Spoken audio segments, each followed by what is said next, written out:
जय भीम, जय भारत नवोदय। सारे ही भिक्षु संघ को और उपासक संघ को तथागत भगवान बुद्ध की जन्म जयंती की बहुत बहुत शुभकामनाएं, मंगल कामनाएं।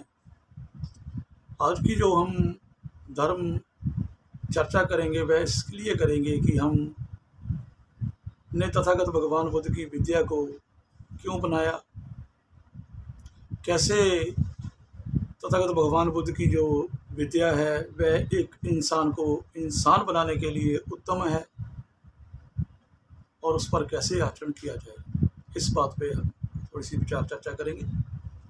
तो साथियों, सबसे पहले हमको ये जानना बहुत ज़रूरी है कि इस संसार में आकर इंसान नहीं रहता, वह किसी न किसी समुदाय में, जात पात में बट जाता है।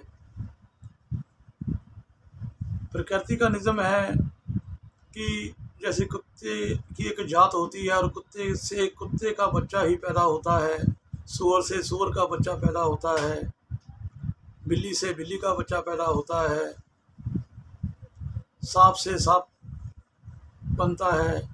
इसी तरह इंसान से इंसान बनना चाहिए। ऐसे वनस्पति में भी जैसे सेब के पेड़ को सेब लगते हैं, अमरूद के पेड़ को अमरूद लगते हैं, केले के पेड़ को केले लगते हैं, गेहूं से गेहूं पैदा होता है, चावल से चावल पैदा होते हैं। इसी तरह इंसान से भी इंसान पैदा होने चाहिए थे, और आज हम देखते हैं कि इंसान से इंसान ना पैदा होकर ब्राह्मण, वैश्य, शूद्र, खत्री पैदा हो रहे हैं। और अगर शूद्रों की बात करें तो शूद्रों में शूद्र ना पैदा होकर चमार, वाल्मीकि, सिख और भी कई जाते हैं, क्योंकि मैं इतना विस्तार में नहीं जाऊंगा। आप सब समझ सकते हो कि शूद्र जाति में भी जात पात पैदा हो रही है। तो इंसान कितना नीचे, इंसान का जो जीवन है वो कितना नीचे आ जाता है जब वो किसी जात पात में अपने आप को पाया हुआ महसूस करता है। और ये जात पात का जो बंधन है, ये इंसान के रास्ते में मुक्ति के लिए सबसे बड़ा रोड़ा है, सबसे बड़ी दीवार है। मुक्ति का जो अर्थ है तथागत भगवान बुद्ध के अनुसार वो दुख चक्कर से मुक्ति है। उन्होंने अपने, जब उनको ज्ञान हुआ था तो उन्होंने कुछ वाक्य बोले थे। उन्होंने बोला था, अनिच्चावत संकारा उपाद वेधमिनो उपजितवा निर्जंती ते संग भूप समूह सुखो, कि जो प्राणी इस प्रकृति के नियम के अनुसार अपने आप को ढाल लेता है वह सुख को प्राप्त कर लेता है। क्योंकि इस प्रकृति का जो नियम है उत्पाद और व्यय होना है, उत्पाद और व्यय होना है। कोई भी चीज़ संसार में उत्पन्न होती है, थोड़ा समय रहती है और व्यय हो जाती है, ये इस प्रकृति का नियम है। और इस संसार में कोई भी जो चीज़ आपको आंखों से दिखाई देती है वह सदा रहने वाली नहीं है। और आप जो मनुष्य प्राणी हैं, आप इस संसार के पक्के वासी नहीं हैं। पता नहीं कब आपको इस संसार से जाना पड़ सकता है। जाना कहाँ है ये किसी को नहीं पता, कोई नहीं पता कर सकता, पर जाना है ये सच्चाई है। हमने अपने रिश्तेदारों को, अपने परिवार के मेंबरों को जाते हुए देखा है। सो तथागत भगवान बुद्ध का जो हमारे लिए मैसेज है कि प्रकृति का जो नियम है कि इससे आप भागो मत, कोई आपको इस संसार में पक्के तौर पर नहीं रख सकता। तो उन्होंने उसके बाद क्या कहा हमको कि अगर आप इस दुख चक्कर से मुक्त होना चाहते हो तो कैसे मुक्त होंगे। तो उन्होंने कहा, चाव संकारा उपाद विधमनोचितवा निर्जंती ते संग भूप समूह सुखो। फिर उन्होंने इंद्रियों के बारे में बताया कि जो इंद्रियां हैं ये हमको इस संसार में पकड़ कर रखती हैं, दुख चक्कर में रखती हैं। बोला, चक्षु लोको, आँखों को बोलते हैं चक्षु, चक्षु लोको, और उनका विषय है रूपो लोको। चक्षु, आँख हमेशा रूप देख सकती है, उसके अंदर क्या है वो नहीं देख सकती। आप देख लेना कि सिर्फ इंसान की जो आँख है वो सिर्फ रूप देख सकती है, उसके अंदर में क्या है, उसके मन में क्या है, ये आँख को कभी दिखाई नहीं देता। तो चक्षु लोको रूपो लोको सोतन लोको शब्दों लोको, कान का विषय है शब्द सुनना। वो शब्द किसी ने आपको ठगने के लिए बोला है, दिल से बोला है कि ऊपरी दिमाग से बोला है, ये आपको नहीं पता चलेगा। सिर्फ आप शब्द सुनोगे, आपकी तारीफ होगी तो आपको अच्छा लगेगा, आपकी बेइज्जती होगी तो आपको बुरा लगेगा। तो क्या बोला, चक्षु लोको रूपो लोको सोतो लोको शब्दों लोको घान लोको गंधो लोको, नाक को घान और गंध इसका विषय है। जिब्या लोको रसो लोको, जिब्या जो है जीभ, उसको रस स्पर्श करता है। काया लोको शरीर, और इसको पटब्बो लोको स्पर्श करता है, किसी भी चीज़ को स्पर्श करता है। काया लोको पटब्बो लोको मनो लोको धम्मो लोको, और मन के अंदर विचार पैदा होते हैं। और मन में कैसा विचार आ जाए ये आप चेंज नहीं कर सकते, प्रति क्षण विचार पैदा होते रहते हैं। जैसे पानी के समुद्र में बुलबुले पैदा होते रहते हैं, लहरें पैदा होती रहती हैं, इसी तरह हमारे मन में प्रति क्षण विचार पैदा होते रहते हैं। उसके आगे भगवान बुद्ध ने क्या कहा कि चक्षु लोको रूपो लोको सोतो लोको शब्दों लोको गहन लोको गंधो लोको जिब्या लोको रसो लोको काया लोको पटब्बो लोको मनो लोको धम्मो लोको दुख संचंग, ये दुख का संचय है। एक संचय आपने देखा होगा, अगर कोई किसी ने कोई वस्तु बनानी हो तो उसका एक संचय तैयार करना पड़ता है। तो जब वो प्रोडक्ट उस संचय में डाल देते हैं तो वो बनकर तैयार, जैसे ईंट का संचय लाते हैं कि किसी ने ईंट बनानी है तो उस संचय में डालकर रखा जाता है कि इसमें ये शब्द है। उसमें जब मिट्टी डाली जाती है तो वो जब दूसरी तरफ से निकाल दी जाती है तो वो ईंट बनकर निकल जाती है। ऐसे खिलौने होते हैं, उनके भी संचय बन जाते हैं। तो दुख संचन, दुख का एक संचय बन जाता है जब इंसान इन इंद्रियों के साथ जुड़ता है। तो अकेले इंद्रियों से जुड़ने से नहीं संचय बनता। उसके बाद भगवान बुद्ध ने क्या बताया, दुख संचन लाभो अलाभो यशो अपयशो निंदा प्रशंसो दुखं सुखं। 8 क्या, लाभो अलाभो यशो अपयशो निंदा प्रशंसो दुखं सुखं, ये 8 अलौकिक धर्म है। अगर आपका मन इन इंद्रियों के जरिए इन 8 चीज़ों को पाने के लिए और छोड़ने के लिए मचलता है तो आप दुख का निर्माण कर रहे हैं। दुख संचय तब तैयार होता है जब आप इन इंद्रियों के विषयों से मिलकर किसी चीज़ के प्रति लाभ की आशा करते हो कि इससे लाभ होगा, इससे हानि होगी, इससे जश मिलेगा, इससे अपजश मिलेगा, इससे आपकी निंदा होगी, इससे प्रशंसा होगी, इससे आपको दुख मिलेगा, इससे आपको सुख मिलेगा। तो जब आपने खुद अपने लिए लाभ और हानि को देख लिया, सुख और दुख को देख लिया, तो समझ लेना कि आपको दुख ही दुख मिलेगा। कोई भी प्राणी अपने लिए खुद सुख का संचय तैयार नहीं कर सकता। भगवान बुद्ध ने कोई संचय नहीं बताया हमको सुख के लिए, उन्होंने दुख से मुक्ति के लिए रास्ता बताया। जो 5 शील दिए गए हैं वो हमको ना करने के लिए दिए गए हैं।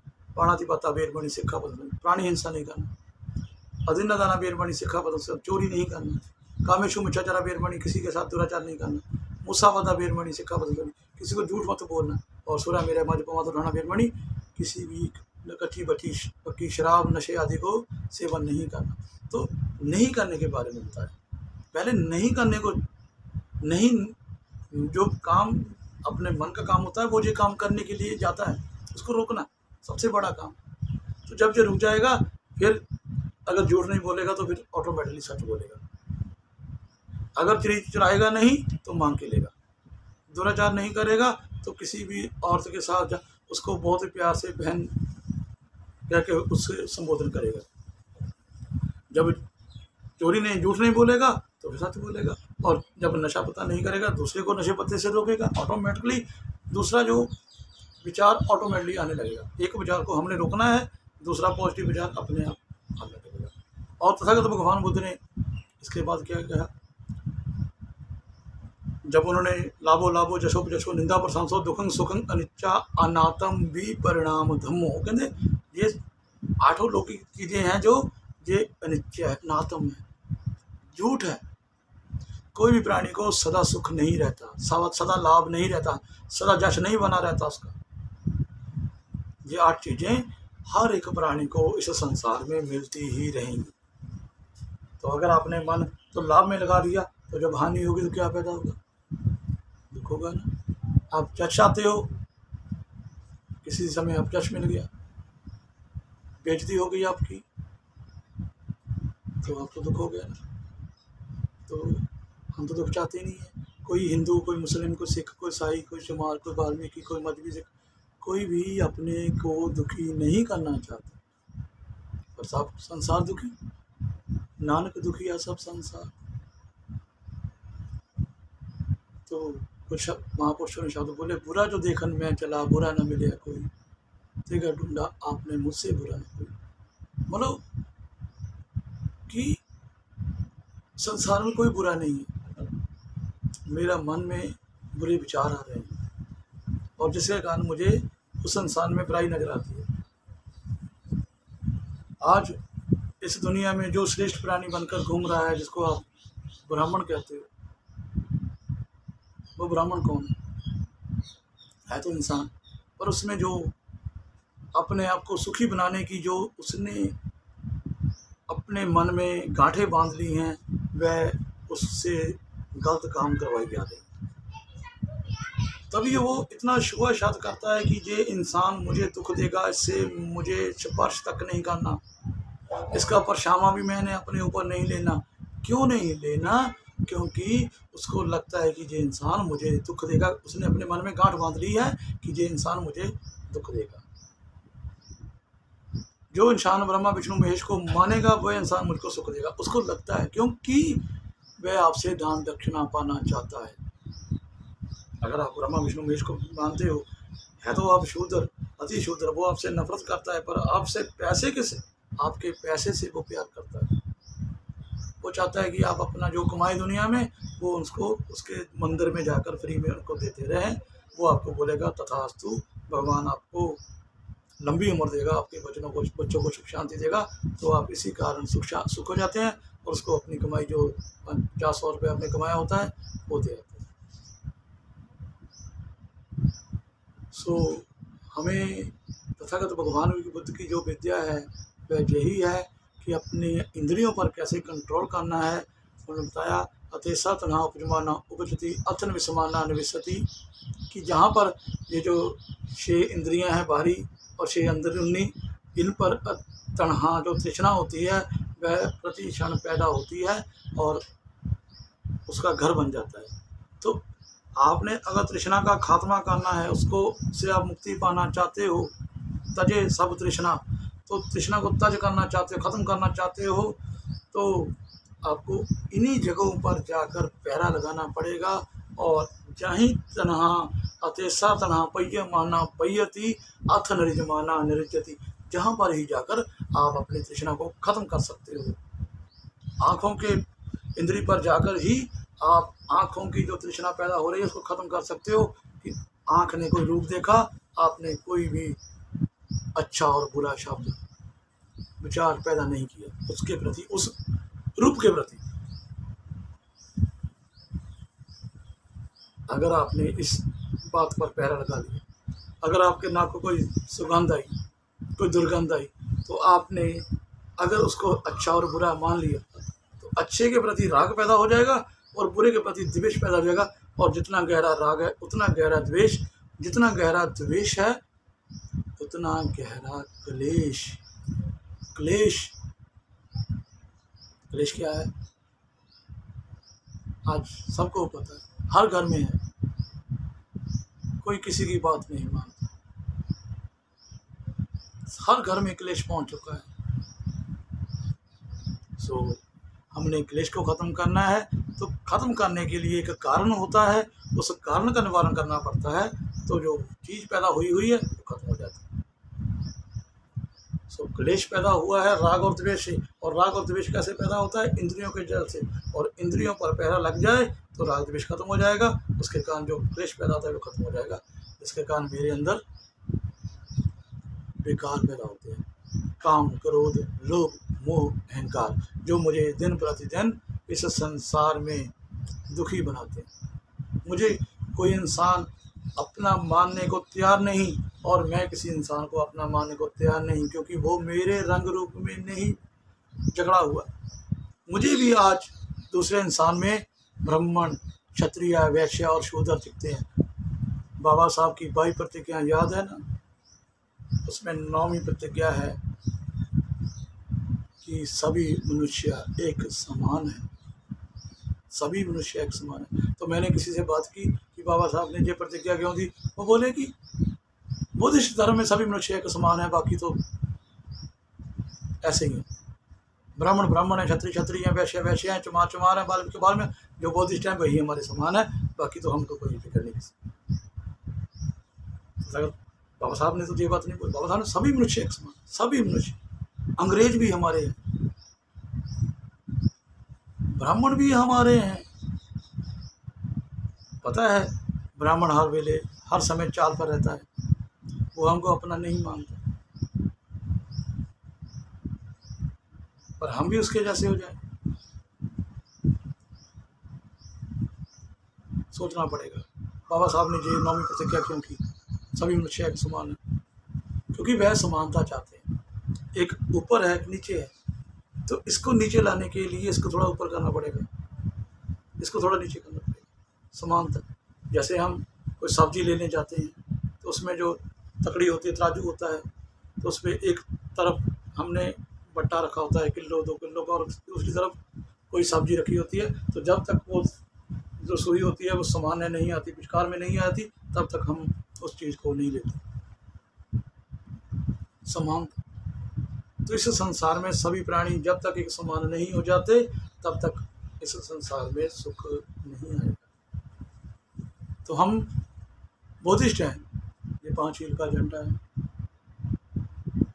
अगर मैं अपने गल में पहन लेता हूँ तो देखने वाले को दिख जाएगा कि ये बुद्धिस्ट है। अगर मैं बुद्ध विहार जाता हूँ तो देखने वाले को दिख जाएगा कि बुद्धिस्ट है। अगर मैं तथागत भगवान बुद्ध की स्टैचू के आगे त्रिशरण और 5 हील लेता हूँ तो लोगों को पता चल जाएगा ये बुद्धिस्ट है। अगर मैं भगवा चीवर पहन लेता हूँ, सिर पे बाल कटवा लेता हूँ, तो आपको पता चल जाएगा कि ये तो तथागत भगवान बुद्ध का भिक्षु है। सब कल आँखों ने देखा है, सब आंखें देख रही है।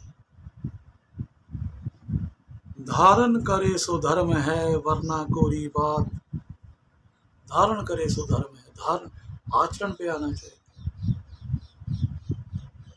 मैंने भगवे रंग के कपड़े पहन लिए, सिर से बाल कटवा लिए और मुझे गुस्सा ही बहुत आ रहा है।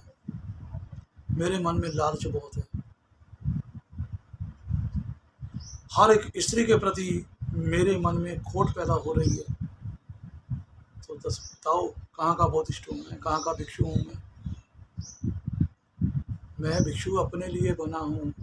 वो धर्म मैंने अपने लिए ग्रहण किया है, ना कि किसी के लिए, किसी को दिखाने के लिए नहीं किया। अपने आप को शुद्ध करने के लिए किया है कि मुझे कोई गुस्सा ना दिला सके, मुझे कोई अहंकार ना हो, मुझ में द्वेष भावना पैदा ना हो, मुझ में ईर्ष्या ना आ जाए। मैं जितना समय इस संसार में जीऊँ दूसरों के हित के लिए जीऊँ, दूसरे के भले के लिए जीऊँ, किसी भी कारण मुझसे किसी का बुरा ना हो जाए, इस बात पर मुझे प्रति क्षण सजग रहना पड़ेगा। यही मैं बुद्धिस्ट हूँ। ब्राह्मण मुझको अपना नहीं मानता, क्षत्रिय मुझको अपना नहीं मानता, वैश्य मुझको अपना नहीं मानता, शूद्र भी जो मेरे से उच्च जाति के हैं वो मुझको अपना नहीं मानता। तो अगर मेरे में भी यही स्वभाव हो गया, भाई तुम मुझको अपना नहीं मानता, मैं भी तुझको अपना नहीं मानूंगा, तो बताओ हम बुद्धिस्ट हैं? सोचना पड़ेगा, हम भी बुद्धिस्ट नहीं। तथागत भगवान बुद्ध ने ऐसा नहीं किया। बाबा साहब ने जो संविधान बनाया वो सबके लिए बनाया, किसी के साथ पक्षपात नहीं किया। उन्होंने ज्ञान की, उन्होंने बोला कि कोई चोरी करेगा, चाहे वो ब्राह्मण हो चाहे शूद्र हो, सभी को एक समान सजा मिलेगी ना। कोई चोरी करे, कोई कत्ल करे, कोई भी कत्ल करे, किसी के साथ पक्षपात ही नहीं है। ब्राह्मण को भी, इस देश का प्रधानमंत्री भी, राष्ट्रपति भी को कत्ल करता, उस पर केस दायर हो जाता है तो उसको भी वही सजा मिलेगी। कानून है। कानून प्रकृति के कानून के अनुसार बनाया गया है कि प्रकृति के सामने सभी लोग एक समान है, इंसान है, और उसके लिए कोई ब्राह्मण कोई शूद्र नहीं है कि ब्राह्मण अपने आप को कहता फिरेगा ठीक है मैंने जो दुष्कर्म कर लिया तो मैं माफ़ हो जाऊंगा। इस संसार में वो अपनी चाल चला सकता है, पर प्रकृति में वो अपनी चाल नहीं चला सकता। उसको दुष्कर्म की सज़ा मिलती है, और मिलती है। आज सबसे ज़्यादा दुखी ब्राह्मण है, आप देख सकते हो। हमको लगता है वह सुखी है, वो सुखी नहीं है। वो इतने चालें चल रहा है, दिन रात व्याकुल है वो कि कैसे इस शूद्र जाति को अपना गुलाम बनाए रखें। हमारी जो हम ज्ञान की शरण में जाते हैं, पढ़ाई की शरण में जाते हैं, तो वह भी उससे जरा नहीं जाता। तभी कोरोना के माध्यम से आज स्कूल बंद कर दिए कि हमारे बच्चे पढ़ ना जाएं, क्योंकि उसको डर है कि कल ये मेरी सीट जिस पे आज मैं विराजमान हूँ ये मुझसे ले ना ले, उसको डर है। पर हम तो उसके लिए मंगल मैत्री करेंगे, उसको शांति मिले, उसको शांति मिले, क्योंकि वो भी इंसान है। पर उसको इस इंसानी जीवन ने जो जहाँ पर गलत अधर्मी लोग हो चुके हैं, उन्होंने उसको भी ब्राह्मण बना दिया। आज ब्राह्मण के घर में बच्चा पैदा होगा तो वह ब्राह्मण ही पैदा होगा। जैसे हमारे चमारों के घर में, वाल्मीकियों के घर में, जट किसानों के घर में किसान पैदा हो जट पैदा हो जाता है। तो फर्क तो कोई नहीं होया ना, हम भी वही हैं। ब्राह्मणवाद हमारे ऊपर भी 100% लागू है अभी तक। हम भी अपनी जात को नहीं छोड़, और दूसरी बात हम अपने गोत्र को भी नहीं छोड़ पाए आज तक। सबसे बड़ा आप पर ये लाल चिन्ह है आपका गोत्र, जो इस संसार में आपको मिला है। गोत्र से पता चल जाता है। जब ब्राह्मण का पता चल जाता है शर्मा, तो आपका भी पता चल जाता है यादव,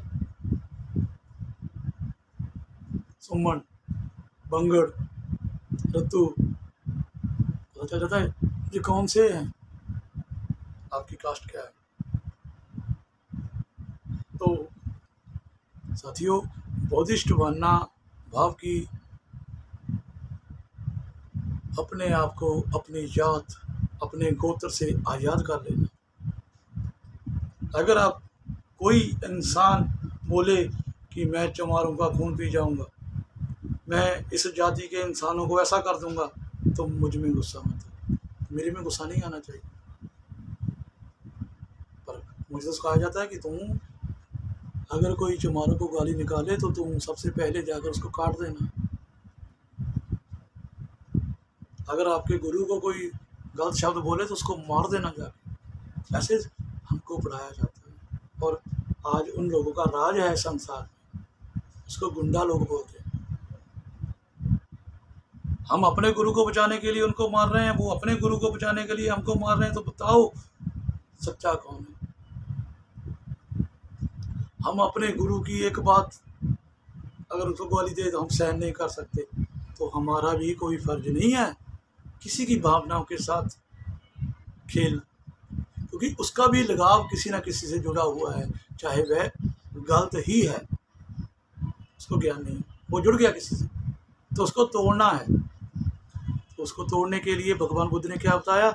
सब पाप सह करणम कुशलस्य उपसंपदा सहजित परियोधोपना एतन बुद्धं शासनम, एतन बुद्धं शासनम। ऐसा बुद्धों का शासन है। कैसा?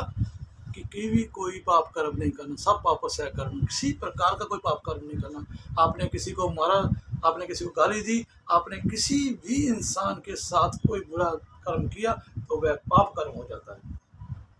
तो भगवान बुद्ध बोलते हैं ऐसा बुद्धों का शासन नहीं है, सब पाप सह कर्म, कोई पाप कर्म नहीं करना जिसको पाप कर्म का। कुशलस्य उपसंपदा, अच्छे कर्मों की उपसंपत्ति इकट्ठी करना, कमाई करना अच्छे कर्मों की। सहजित परियोधोपना, अपने चित्त को शुद्ध बनाए रखना। एतन बुद्धं शासन, ऐसा बुद्धों का शासन होना चाहिए जब बुद्धिस्ट लोग इस संसार में पैदा हो। अपने और उनमें फर्क देख लेना। हम कैसे अपने आप को बचाएंगे इस जात पात के? गुरु सतगुरु रविदास बोधिसत्व हुए, उन्होंने जो काम किया है वो कर गए। बाबा साहब डॉक्टर भीमराव अम्बेडकर जी बोधिसत्व हुए, उन्होंने जो काम करना था वह कर गए। आपके लिए संविधान बना दें, आपको रूल ऑफ रेगुलेशन सिखा दें। किसी को छोटा किसी को बड़ा मत समझना, आपको समझा के गए। सभी मनुष्य एक समान है, आपको समझा के गए। मैं ब्रह्मा विष्णु महेश को ईश्वर नहीं मानूंगा, उसकी पूजा नहीं करूंगा, आपको समझा के गए। मैं किसी भी हिंदू धर्म के देवी देवते को नहीं मानूंगा, आपको समझा के गए। मैं श्राद्ध नहीं करूंगा, पिंडदान नहीं करूंगा, आपको समझा के गए हैं। क्यों समझा के गए हैं, इस बात को भी जानिए ना। दीक्षा में भाई प्रतिज्ञा ले लेने से जब तक आपको ये समझ नहीं आएगा कि बाबा साहब आपसे ये बातें क्यों करवा के गए हैं, क्यों समझा के गए हैं, तो आप बौद्धिस्ट नहीं बने। वह आपको इसलिए समझा के गए हैं कि इस संसार में ब्रह्मा विष्णु महेश गौरी गणपति हिंदू देवी देवते सब काल्पनिक हैं। इनको किसी इंसान ने अपने प्रॉफिट के लिए बरता है, ये किसी के काम आने वाले नहीं है। पर कुछ लोगों की रोटी चलती है ऐसा, वो भी बेचारे अज्ञान में फंसे हुए, उनको नहीं पता, वो अपना हाथ पैर से तो काम नहीं कर सकते। कोई ब्राह्मण जो अपने आप को मानता है वह अपने हाथों पैरों से काम नहीं कर सकता, लाचार है। कोई भी ब्राह्मण बॉर्डर पे जाकर किसी दुश्मन के साथ लड़ाई नहीं कर सकता है, वह सिर्फ मंदिर में बैठकर पुजारी बन सकता है। क्या करे, बुद्धि तो है नहीं, पर अपने आप को बुद्धिमान समझता है, श्रेष्ठ समझता है। उसका भी कसूर नहीं, कसूर है सिस्टम का। ये सिस्टम सब खराब हो चुका है, गंदला हो चुका है, क्योंकि सम्यक समुद्र 2500 साल के ज़्यादा समय हो गया है, उसके बाद कोई सम्यक समुद्र नहीं आया। बोधिसत्व आए हैं, उन्होंने अपनी बात बताई है, पर किसी ने उनकी बात को माना ही नहीं है। अभी बाबा साहब हैं, उनकी बात कौन मान रहा है? जिनका बाबा साहब ने नीचे से ऊपर को उठाया वो भी उनकी बात नहीं मान रहा है, और जिनको ऊपर से नीचे तक आना पड़ेगा वो कैसे मानेंगे? एक इंसान तो जन्म से श्रेष्ठ है, उसको नीचे लाना पड़ेगा, और एक जन्म से शूद्र है, अति शूद्र है, उसको ऊपर लाना पड़ेगा। वह तो माने, क्योंकि वह तो ऊपर आ रहा है, ये तो नीचे आ रहा है, वह तो कभी नहीं मानेगा। पर इसके लिए भी बेनिफिट है, बाबा साहब की बात का इसके लिए भी बहुत बेनिफिट है, इसका भी, क्योंकि समानता से काम चलेगा। एक समान, जैसे प्रकृति का धर्म है, प्रकृति का धर्म को समझना पड़ेगा। सो साथियों, धारण करे सो धर्म है वरना कोरी बात, सूरज निकले प्रभात है वरना काली रात। जब तक सूरज नहीं निकलता तब तक रात ही रहती है। इसी तरह धर्म को धारण करना पड़ेगा, अपने आप को शांत चित्त बनाना पड़ेगा। कोई गलत करता है, आपको लगता है ये गलत है, तो आपको सिर्फ उसको प्यार से ही समझाना पड़ेगा। यही आपका बुद्ध धर्म है। सम्राट अशोक ने कलिंगा युद्ध के बाद अपने हथियार छोड़ दिए थे, क्योंकि उन्होंने समझ लिया था कि मैं सारी दुनिया को जीत सकता हूँ पर स्वयं को नहीं जीत सकता। मैं इतने लोगों को रोज मारता हूँ, इतने लोगों को काटता हूँ, मैं श्रेष्ठ भी बन गया हूँ, पर मेरा मन जो है वो शांत नहीं हुआ पाया। तो किसी भिक्षु ने बताया फिर कि ऐसे करो, तभी ले लिया प्रण कि आज के बाद किसी इंसान को अगर अपना बनाऊंगा तो प्यार से बनाऊंगा, तलवार से धार से नहीं बनाऊंगा, क्योंकि मारने से प्यार नहीं बढ़ता। तथागत भगवान बुद्ध बोल के गए, उनकी जो मैत्री है, द्वेष और दुर्भाव का रहे न नाम निशान, स्नेह और सद्भाव से भर ले तन मन प्राण। कि हमारे मन में द्वेष और दुर्भावना नहीं होनी चाहिए, किसी के प्रति स्नेह और सद्भावना होनी चाहिए, किसी के प्रति स्नेह पैदा हो। मैं करता सबको क्षमा, मुझे करे हर कोई, मेरे तो सब सज्जन है, नहीं पराया कोई, नहीं पराया।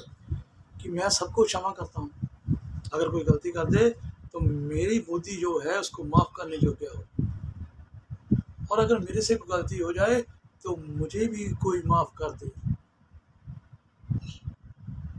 माफ़ कर दे। मैं करता सबको क्षमा, मुझे करे हर कोई, मेरे तो सब, मेरे सब अपने हैं, सज्जन हैं, नहीं पराया, कोई मेरा दुश्मन नहीं है, कोई पराया नहीं है इस संसार में, क्योंकि हम तो कुछ समय के मेहमान हैं भाई। काल करे सो आज का, राज करे सो अब, पल में बालो होए की बौरी करेगा कब, कब करेगा, जब मौत आ जाएगी। आज ही समय है। ईर्ष्या छोड़ दो, नफरत छोड़ दो, डर छोड़ दो, प्यार, एक दूसरे से प्यार बढ़ाओ। बुद्ध धर्म प्यार करना सिखाता है, शांति सिखाता है, शांति। आपने देखा होगा बड़े बड़े होटलों में तथागत भगवान बुद्ध की स्टैचू पड़ी होती है। हम सोचते हैं कई बार कि ये लोग भगवान बुद्ध को मानते तो नहीं है, उसकी शिक्षा पर तो चलते नहीं है, ये भगवान बुद्ध की फोटो क्यों लगाते हैं। आपने देखा होगा राष्ट्रपति भवन में तथागत भगवान बुद्ध की फोटो स्टैचू लगा हुआ है। क्यों लगा हुआ? क्योंकि तथागत भगवान बुद्ध का जो स्टैचू है वह शांति का प्रतीक है, सिंबल है। उसकी स्टैचू देखकर हमको ये समझ लेना चाहिए कि जहाँ पर शांति बनाए रखनी है, ये स्टैचू हमको क्या सिखाता है कि शांति बनाई रखो, शांति बनाई रखो। स्टैचू भी बोलते हैं तो हमको समझाते हैं। शांत चित्त से बैठे हैं, उनकी तरफ देखते सारे ही हमारा मन शांत होने लगता है। कभी बुद्ध विहार में जाकर भगवान बुद्ध की स्टैचू को देखना, देखते तो हैं पर शांत, आपका मन अपने आप निर्मल हो जाएगा, क्योंकि कितना शांत चित्त से बैठे हैं। स्टैचू बनाने वाले कारीगर ने भी स्टैचू में इतनी पावर भर दी है कि बस स्टैचू भी बोलकर हमको कहता है कि शांत हो जाओ, कोई छोड़ दो जो कुछ हुआ पिछले, अभी शांत हो जाओ। बुद्ध विहारों में जाना इसीलिए जरूरी है। तथागत भगवान बुद्ध का मार्ग शांति का मार्ग है। भाई प्रतिज्ञा बाबा साहब ने सिर्फ इसीलिए हमको दी थी कि आप इंसान बन जाएं। और जब हम त्रिशाण और पांचशील लेते हैं तो वह क्या है कि मान लीजिए कि एक नदी बह रही है और ऊपर से तथागत भगवान बुद्ध ने एक पुल बना दिया आपको जाने के लिए दूसरी साइड पर, फिर आप इस पर चलकर दूसरी साइड जा सकते हो। और तथा वहाँ पर देखा कि चलते चलते कुछ ऐसे काम हो जाएंगे जिससे ये पुल को खतरा हो जाएगा। तो बाबा साहब ने वो बाई प्रतिज्ञा देकर उस पुल की मरम्मत कर दी कि अगर आप नहीं चाहते कि आपका पुल टूट जाए, आप दूसरी तरफ बहुत ही आसानी से पहुंच जाएं, तो इस बाई प्रतिज्ञा को याद रखना, पुल आपका कभी नहीं टूटेगा। क्योंकि जब ब्रह्मा विष्णु महेश आपके पुल को तोड़ने के लिए आएंगे, ये श्राद्ध आपको तोड़ने के लिए आएंगे, गौरी गणपति आपका पुल तोड़ेगा। आप दूसरे इंसान को ब्राह्मण क्षत्रिय वैश्य समझते रहेंगे तो आपका पुल जरूर टूट जाएगा। क्योंकि वह भी आपको शूद्र समझते हैं, आप उनको ब्राह्मण समझते हैं, तो ये तो वर्ण व्यवस्था चली जा रही है, तो पुल टूट जाएगा। तो भाई प्रतिज्ञा उसकी रिपेयर है, आपको एक छोर से दूसरी छोर तक ले जाने के लिए जो रास्ता बनाया गया है उसकी रिपेयर है भाई प्रतिज्ञा। इसके पर पूर्ण ध्यान देना। बाबा साहब बहुत बड़े योद्धे हुए हैं, पूरे विश्व को हिला दिया उन्होंने। और कैसे हिला दिया? अपने प्यार के दम से, अपने शील और सदाचार से। वो बोधिष्ट थे, वो 1956 को बोधिष्ट नहीं बने, वो पहले ही बोधिष्ट थे। वो तो सिर्फ आप लोगों को बताया उन्होंने जाते समय कि मैं तो चला, अब आपके लिए एक ही रास्ता है, इस धर्म में आ जाओ, मेरी तरह बन जाओगे, ऐसे बता के गए। एक एक पॉइंट आपके लिए उभार कर गए हैं कि ऐसे चलना है, पूरा रास्ता तैयार करके दे के गए। और अब हम नहीं चलेंगे तो फिर तो हम दुखी रहेंगे भाई। दुख हमारे पीछे पड़ा रहेगा, वो दुख हमारे परिवार से ही हमको मिलेगा, हमारे रिश्तेदारों से ही हमें मिलेगा, हमारे आस पड़ोस से ही हमें मिलेगा, हमारी जाति से ही हमें मिलेगा, और हमारे देश से ही हमें मिलेगा। कोई दिव्य शक्ति हमें आकर दुख नहीं देगी, इसी से मिलेगा। तो सुख भी इनसे मिलेगा। सुख की इच्छा छोड़ दो, दुख को गले लगाने की कोशिश करो। तथागत भगवान बुद्ध ने अपने जीवन में जब घर से निकल गया तो दुख ही दुख देखे थे। भगवान बोधिसत्व विश्वरतन बाबा साहब डॉक्टर भीमराव अम्बेडकर के जीवन में आप सोचे देखो कब उनको सुख मिला होगा, किस समय वो सुखी थे। दुखों के बिस्तर पर पड़ना पड़ता है तब सुख मिलता है, किसी के लिए काम करना पड़ता है। अपने लिए तो हम खुद काम कर ही जा रहे हैं, देशों विदेशों में सेटल हो गए हैं, IAS IPS अफसर बन गए हैं, जज भी बन गए हैं, मिनिस्टर भी बन गए हैं, CM भी बन रहे हैं, पर दुख चक्कर हमारे नहीं छूट पा रहा है क्योंकि हमारे अंदर ब्राह्मणवाद है, अहंकार है हमारे अंदर, क्रोध है, बहुत जल्द क्रोध आता है। चेक कर लेना अपने आप, किसी ने आपकी बात नहीं मानी क्रोध आ जाएगा। तो जब आप क्रोध पर विजय प्राप्त कर गए समझ लो अपने आप को विजय प्राप्त। सो वीडियो थोड़ी बड़ी हो रही है, इतनी वीडियो के साथ मैं समाप्ति करना चाहता हूँ। तो मेरा एक ही लास्ट में अपने सभी उपासक संघ को निवेदन है कि तथागत भगवान बुद्ध की जो शिक्षा है उसको पूर्ण ईमानदारी से उस पर आचरण करें। इमाय धम्मानुधम्मं पटिपत्तिया बुद्धं पूजेमि, इमाय धम्मानुधम्मं पटिपत्तिया धम्मं पूजेमि, इमाय धम्मानुधम्मं पटिपत्तिया संघं पूजेमि। कि धर्म के रास्ते पर आचरण करते हुए, पटिपत्तिया मतलब रास्ता, तो बुद्ध की पूजा होती है। बुद्ध की दिमाग, कॉन्शियस माइंड, अनकॉन्शियस माइंड, आपके साथ हर समय आपका चित्त रहता है, दिमाग रहता है, सोए हुए भी आपके साथ आपका चित्त रहता है। तो अपनी बुद्धि की शरण में जाओ, अपने धर्म की शरण में जाओ, कुदरत के कानून के अनुसार ज़िंदगी व्यतीत करना शुरू करो। जैसे कुदरत ने आपको इंसान बनाकर संसार में पैदा किया है तो इंसान बन के ही जीवन व्यतीत करो। शूद्र, अति शूद्र, चमार, वाल्मीकि, क्षत्रिय, वैश्य, रोड़ा जो भी है वो बनने की जरूरत नहीं है। निकाल दो मन से, कुछ नहीं होता। देखो फिर कितनी शांति मिलती है। बुद्धं शरणं गच्छामि, धम्मं शरणं गच्छामि, संघं शरणं गच्छामि। ये 3 रत्न है, 3 रत्न है, सबसे उत्तम रत्न है जो आपको सर्वश्रेष्ठ बना सकते हैं। संघ की शरण में रहना, कभी अपने मन की मर्जी मत करना। मन मर्जी करना सिखाता है।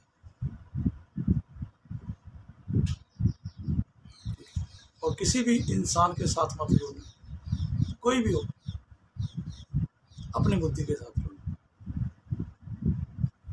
अच्छे लोगों का एक संग होता है, भगवान बोल रहे हैं सेवना जो बाल नंग पंडित सेवना पूजा पूजनीय नेत्र मंगल, आपका भला होगा, मंगल होगा। जब आप मूर्खों की संगत को छोड़कर बुद्धिमानों की संगत में जाओगे, पूजा पूजनीय मतलब ब्राह्मण का मतलब उन्होंने जो बोला है पंडित सेवना की मतलब ये नहीं है कि इन ब्राह्मणों की शरण में चले जाना। ये तो बेचारे क्या कहें, ब्राह्मणों की शरण का मतलब है जो ज्ञानवान होगा, जिन्होंने इस कुदरत के निज़म को समझ लिया, नित्यानातम भी परिणाम धम, उसको समझ लिया, वो है बुद्धिमान। वो आपको इस संसार से मुक्ति का रास्ता बताएंगे, कैसे आपने अपने लिए सुख शांति प्राप्त करनी। सो तथागत भगवान बुद्ध की शरण में आए, उनकी शिक्षा को अपनाएं और अपने आप को शुद्ध मानस बनाएं, अच्छा मुल्क बनाएं। भगवान बाबा साहब बोधिसत्व डॉक्टर BR अम्बेडकर जी जो आपको रास्ता दिखा के गए हैं, दीक्षा दे के गए हैं, बौद्ध धर्म में आने के लिए संकेत दे के गए हैं और भाई प्रतिज्ञा दे के गए हैं, उनको स्वीकार करें, उन पर पूर्ण आचरण करें। बोधिसत्व गुरु रविदास जी आपको समझा के गए हैं, आपको दिशा निर्देश दे के गए हैं, उनके पाए हुए दिखाए हुए मार्ग पर चलें। उनकी वाणी ग्रंथ साहब में दर्ज है, तो इनको पढ़ें, समझें, उनके साथ मत जुड़े, इनको समझें और उनके जैसे बने। वो आपको अपने जैसा बनाना चाहते हैं। अम्बेडकर जी चाहते थे कि आप भी अम्बेडकर बने। अपने मन में लिख लो कि हम भी उसके जैसे बने। हम अम्बेडकरवादी हैं, संघर्षों के आदी हैं, संघर्ष करें। सो जय भीम, नमो बुद्धाय, जय भारत।